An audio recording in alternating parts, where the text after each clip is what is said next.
way too hard.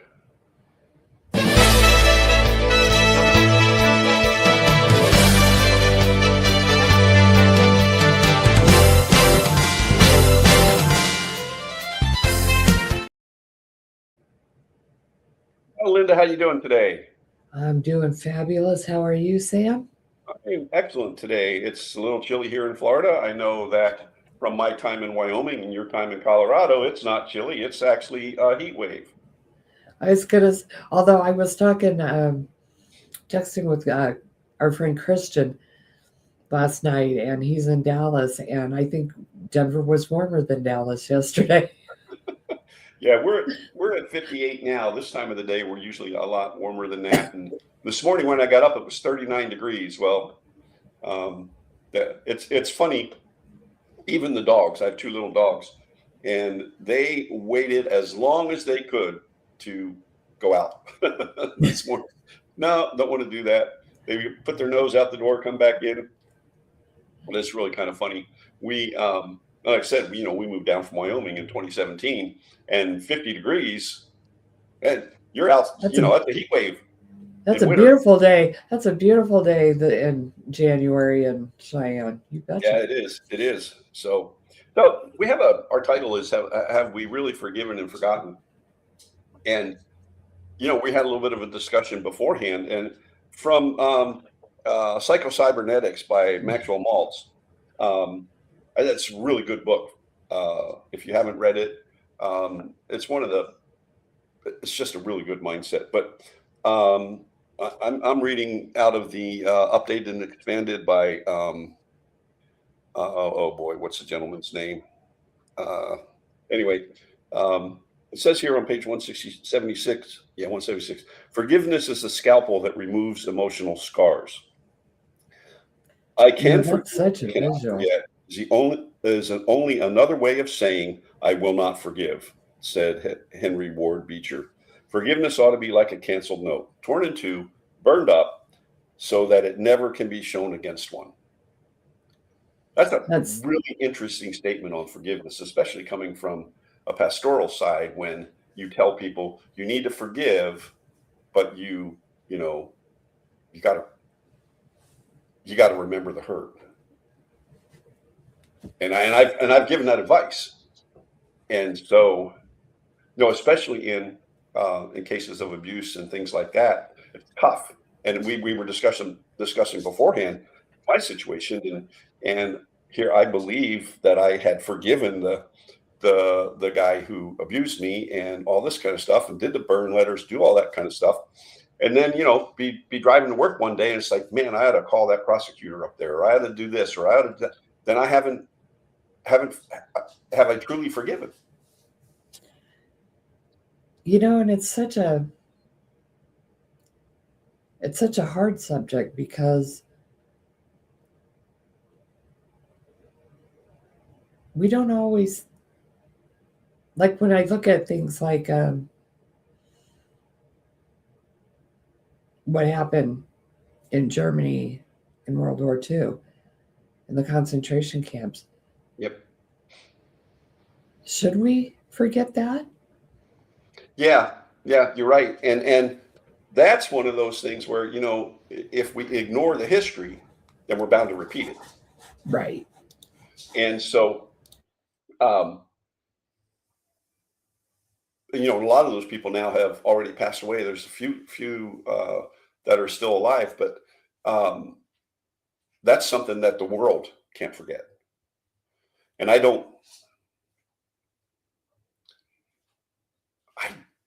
that's a tough question.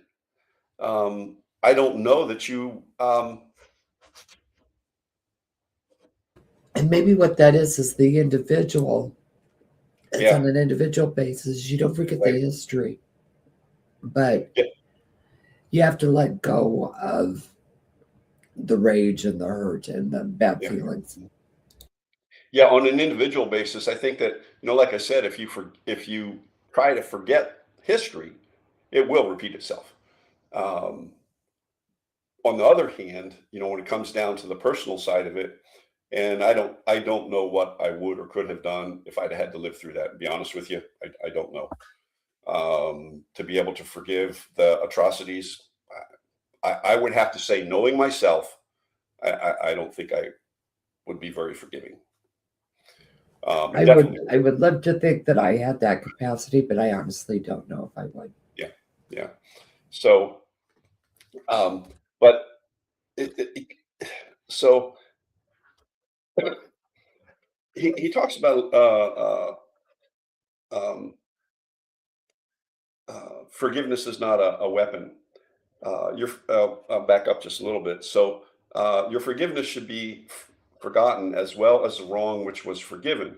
Forgiveness that is remembered and dwelt upon reinfects the wound that you're attempting to cauterize.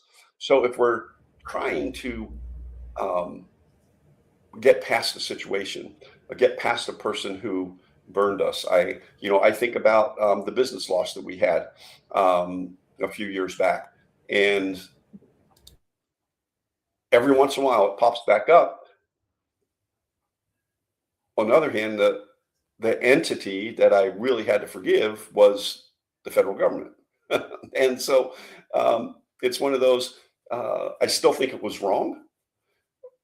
On the other hand, I can't do anything about it. So I need to move on.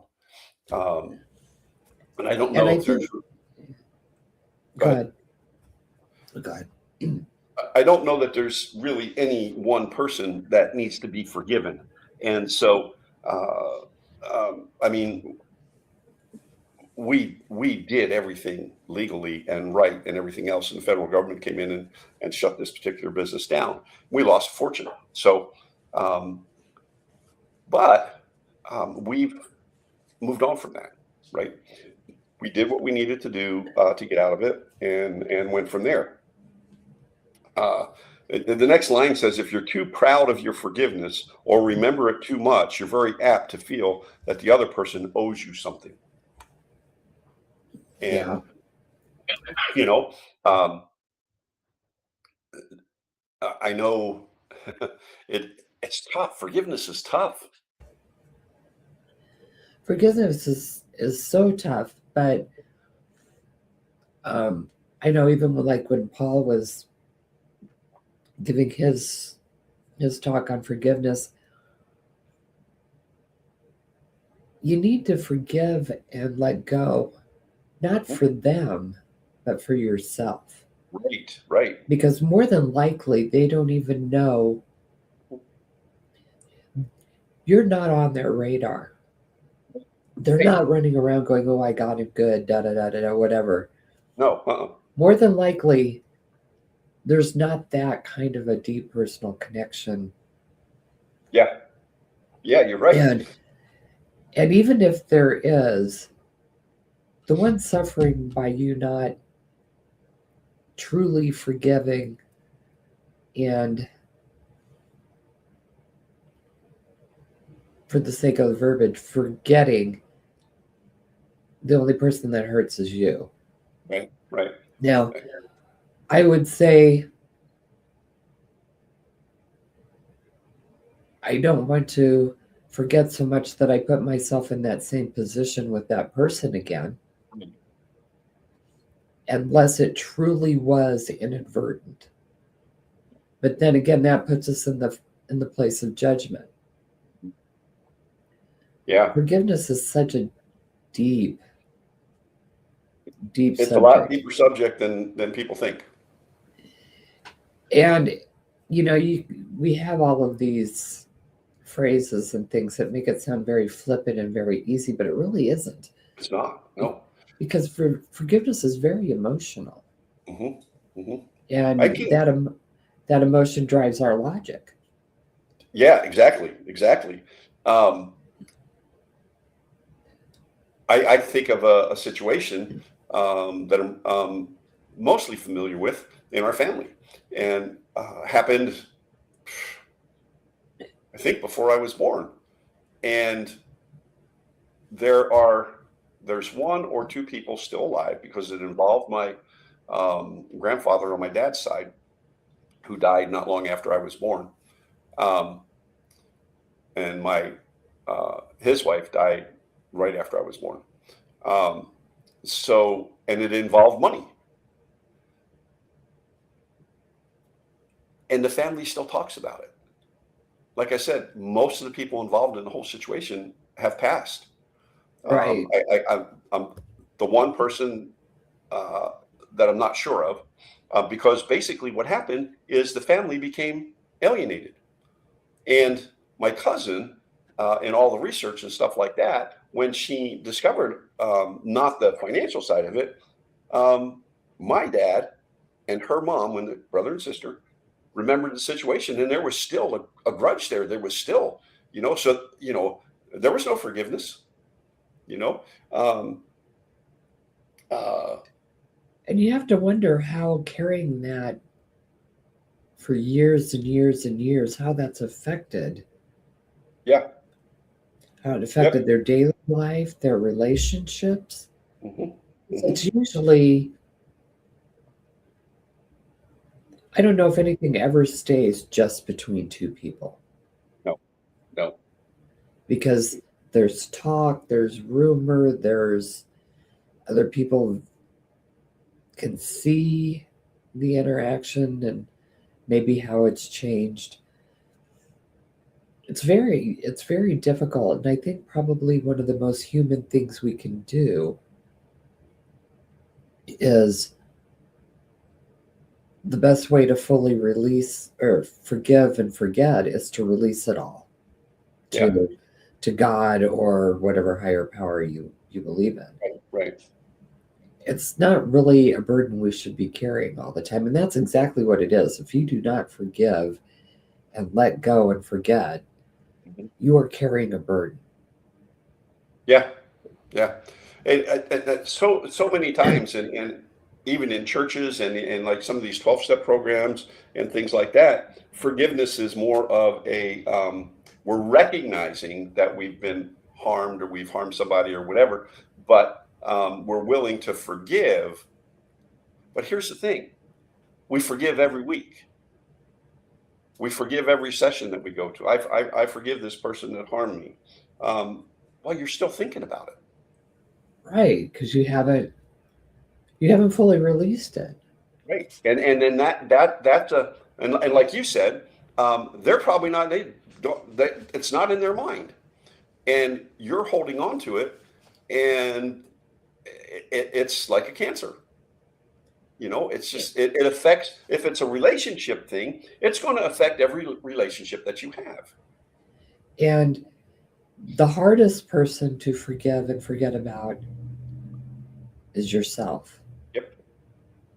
And that's truly, I think, the one that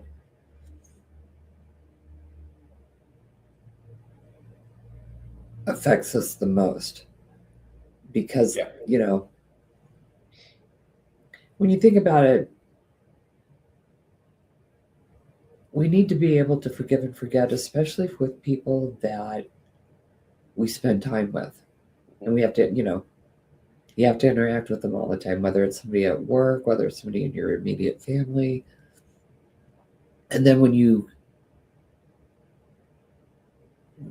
look at the relationship you have with yourself, you can't get away from yourself. You never can. No, no, you can't. What did Yogi Berra say? Wherever you go, there you are. Yeah, right, and you right. take yourself with you, right? Yeah, that's right. So Everywhere you go. and so we have, I think a lot of times the forgiving and the forgetting needs to start internally with ourselves. Yeah. And what are we willing, not able, but what are we willing to do? Yeah. What are And we one willing of to forgive and put aside so that we can move forward? Right. That's one of the next subheading is you can forgive if you're willing. You know, Yeah. um, so here's the thing: we have a tendency to condemn the person that we need to forgive. Right? They did Right. me wrong. She did this. He did that. Boom, boom, boom. And so, but I forgive them. And then the next time you talk about that person, yeah, they did me wrong, but I have forgiven them. I hear that a lot. I hear that a And- lot at But church. if you have to keep saying it, have you? Have you? Exactly. Yeah. So here's his comment. We find it difficult to forgive only because we like our sense of condemnation. We are above the fray. And let's face it, if somebody hurts you, the first thing is you try to hurt them back, right? If it's a conversation or if it's an argument or whatever, you say things that you really don't mean and things like that. So maybe if we could come to the place of true forgiveness, we will be able to restore a relationship. You know what I'm saying? Right. Uh, uh, no one can deny that there is also a perverse sense of satisfaction in feeling sorry for yourself. Oh God, yes. The You know, the pity party is alive and well in many of us, alive and well. my, It's alive and well. myself included. Yeah, yeah.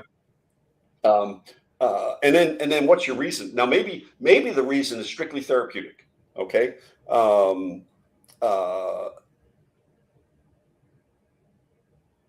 So in that sense, we cancel out the debt of the other person, not because we've decided to be generous or do them a favor, but because we feel we are a morally superior person. Ooh, That's therapeutic forgiveness, right? And so, it's like you recently paid off your house, and the mortgage is gone. There's no debt. It's all gone, right. right? So the debt has been forgiven. Mm-hmm. Bank doesn't care about it. You don't care about it. It's all you're done. Mm-hmm. And I'll bet you don't even think about a house payment now. No, I don't. It's kind of nice. Yeah, it is kind of nice. And there was he goes into a story here, and it's from scripture, and it talks about a whole bunch of people, clergy people, brought a woman who was caught in adultery. They didn't bring the man. Of course Okay, not. they brought the woman. Now this is obviously back in Jesus' time, Yeah. but so one of the statements is you can't forgive a person if you have not condemned them, right? So the crux of the story is that these guys brought this lady caught in adultery, and he recognized her sin, but he did not condemn her for her sin. And the story goes that he knelt down and he was writing in the dirt with his finger. And there's a couple. It gets big theology thing, but one of the things in the book points out that maybe, just maybe, he was writing the sins that the condemners had committed, because the statement was basically, he who hath not sinned can cast the first stone, Right. because that was the punishment, stoning to death. Yeah. And as he finishes writing, he looks up and everybody's gone. And then he says, does no one condemn you? No, neither do I. Go and sin no more. Where did it say I forgive you? He didn't forgive her sin, right? Because he never condemned her. So when we look at somebody and they've wronged us, they've done this to us, we talk about it, boom, boom, we're condemning them. And so there needs to be forgiveness. But he wronged me. He did this, he did that, she did this, she did that. And so the condemnation is there. Now, yes, forgiveness needs to come. And so I found this really interesting, because I've heard this preached on, I don't know how many times, but I've never seen it come from that. I've always been told Jesus forgave her sin. No, he did not. So we really need to look at why we're holding on to a condemnation or how we were wronged or anything like that. And maybe we need to look at how do we need to forgive ourselves? And I think that's where forgiveness starts, is because if Yep. it's really hard to forgive someone else if you don't know how to forgive yourself. And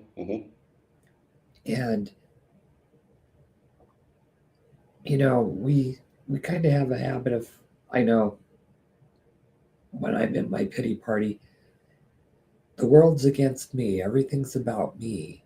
And guess what? There's 380 billion or however many people on the planet. It's not all about me. Yep. Yep. And sometimes I think by keeping the hurt and the discretion or the incident alive, we are giving it way more power than it originally had. Yep. Yep. And I don't say that to diminish what anyone has gone through, Right. that they've need to feel the need to forgive someone for. But we also have to remember that we get to control how we deal with that. Yeah. And if you don't want to live in darkness forever and ever and ever, you've got to find a way to forgive. Yep. And it's not easy. It's not something you do by yourself. Yeah. There, whether it's seeking mental health support, spiritual support, for those big things, get somebody to help you. Yeah. Don't carry it by yourself. Yeah. Yeah. You can't. We're not meant to go through life alone. No. Yeah. So he says here, we beat ourselves over the head with self-condemnation, remorse and regret, self-doubt, and we end up with excessive guilt because of things that we're holding on to that we need to forgive ourselves. Remorse and regret are attempts to emotionally live in the past. I read that and I'm like, so the mistake you made yesterday is gone. Now, if you need to ask for forgiveness from somebody for yesterday, then yes, you need to do that. But excessive guilt is an attempt to make right in the past something we did wrong or thought of as wrong in the past. And so we can't do that. But if we use our emotions properly, if we use forgiveness properly and forgive ourselves properly, we can move on from it. And we won't make those same mistakes twice. And that's where I think the forgotten part comes in, because people think you just I don't even know if I can explain that. I don't want to live in the past. I don't want to 100% forget things that I've done that have affected me adversely, or especially when I'm working with myself, because I don't want to make that same mistake again. Yeah. So that's where I have the hard part with the forgotten. How do you, is it you forgive and forget the hurt, the emotion? Because you don't necessarily want to keep having the same deed, right? Yeah. We have a tendency, so And I love to overthink things. overthink things. But then what we do is all too often, too many people, when they've had a failure or have done something that failed, they say I'm a failure rather than I failed at. So I failed at XYZ is a verb. It's an action. We recognize the error, which can help lead us to future success. Okay. I'm a failure is a noun, and it does not describe what you did, but what you think the mistake did to you. And who we think we are. Yep. Yeah. Yeah. So the lack of forgiveness of ourselves and moving on, and I talked about that business that we failed at, even though it was out of our control. So I'm not a failure. I failed at that. Move on. And so, and it's not easy. I was told early on, basically, that I suck at relationships. I fail. I'm a failure at relationships. Is basically what was put in my head early on in my life. And so, what's happened? What happened over the years? Had terrible relationships. Okay, until it dawned on me where that all started, how it started, how I took it, where it came from, because it came from people that the statement came from people I trusted and loved and everything else. And how that particular failure had to be my fault. Well, when I look back, no, it wasn't. You know, and I look at my marriage now, and um, it's very strong. You know, and so anyway, um, I know I'm not a failure at relationships. I failed at some in the past, but I'm not a failure when it comes to relationships. And So when we you think really have about, to start. What's that? yeah, I was just going to say, when you think about failure, think about, I always think of Thomas Edison. What if after the first 2 or 3 times he decided he was a failure? Yeah, yeah, We'd still be living in the dark. yeah. We would be, right. We would be, and we can really get into this, but we want to do a book study here coming up, and we're gonna start here on the 28th next week. We want to do a discussion on Simon Sinek's book, Start With Why. Yep, and we're going to do that at 5 p.m. Eastern. Does that sound right? Yeah, we're going to start it. Yeah, we can do that. Yeah. Okay, perfect. And we will put out a link to get into that, or we can do it here. We'll figure that part out. We're just going with what feels right this time. So Yeah. So it's a good thing for the first of the year. We are coming to the end of the month, and a lot of folks, I know a lot of folks, I was talking to a gentleman at the chamber that they have not, there's less than 2 weeks left in the month, and they don't even have their plan for the year.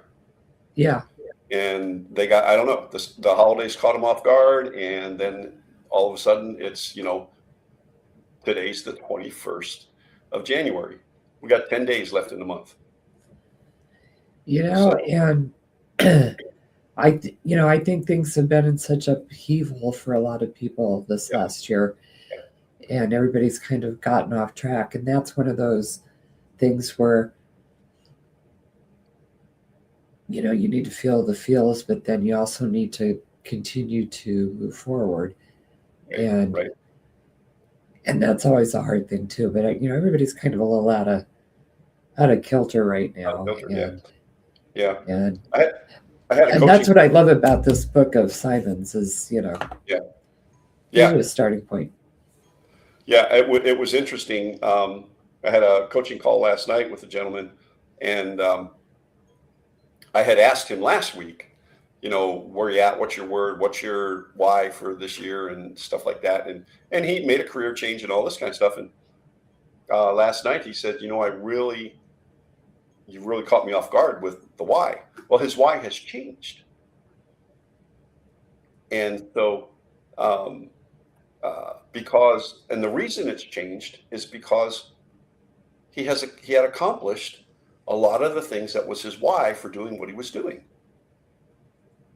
And and now it's like, okay, um,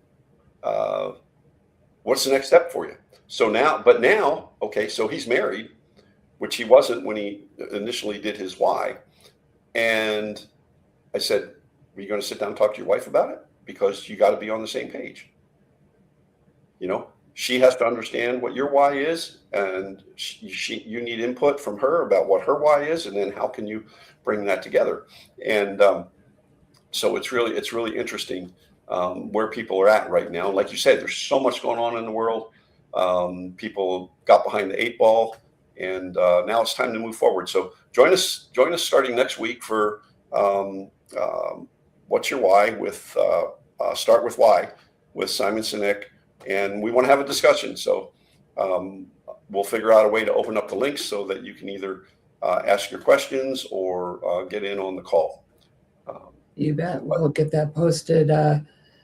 Check both of our Facebook pages and our YouTube, and we'll get it out there for you. Sounds good, Linda. It's been fun today. It's been awesome. Great discussion. Yep. So we'll see I y'all think we next could talk week. on this forever. We could. So we'll see y'all next week. Thanks for joining us here on Balancing Act.